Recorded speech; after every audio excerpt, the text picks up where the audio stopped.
Mga boga at malalakas na paputok gaya ng sinturon ni Judas at Goodbye Philippines sinira ng PNP sa Camp Bagong Diwa sa Taguig. Makibalita tayo kay Mean Corvera. Mean. Kubet, sinira ng PNP NCRPO ang mahigit 1 milyong pisong halaga ng mga ilegal na paputok, mga boga at iba pang pyrotechnic devices na nakumpiskayan sa iba't ibang bahagi ng Metro Manila. Yan ay para hindi na makapaminsala at magamit sa pagpapaputok kasabay ng pagsalubong sa bagong taon. Kabilang sa pinasabog ng PNP NCRPO ang Goodbye Philippines gaya ng sumabog sa Tondo sa Maynila kung saan namatay ang isang 12 anyos na bata. Ayon kay PNP NCRPO Chief Major General Anthony Abirin, sa Goodbye Philippines ay kasing lakas ng granada kaya delikado ito kapag sumabog. Narito ang bahagi ng kanyang pahayag.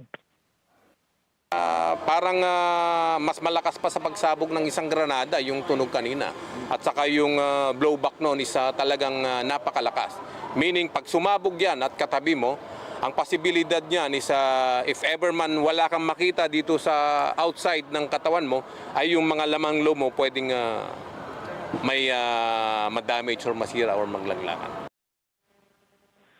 Samantala sa ngayon, 11 individual na ang naaresto at kakasuhan ng PNP dahil yan sa pagbebenta ng malalakas at iligal na paputok. Sa record ng PNP, 11 na ang patay at 27 na ang nasugatan dahil sa paggamit ng mga illegal firecrackers. Natukoy na rin ng PNP ang dalawa sa mga person of interest sa nangyaring pagsabog sa paputok sa Maynila.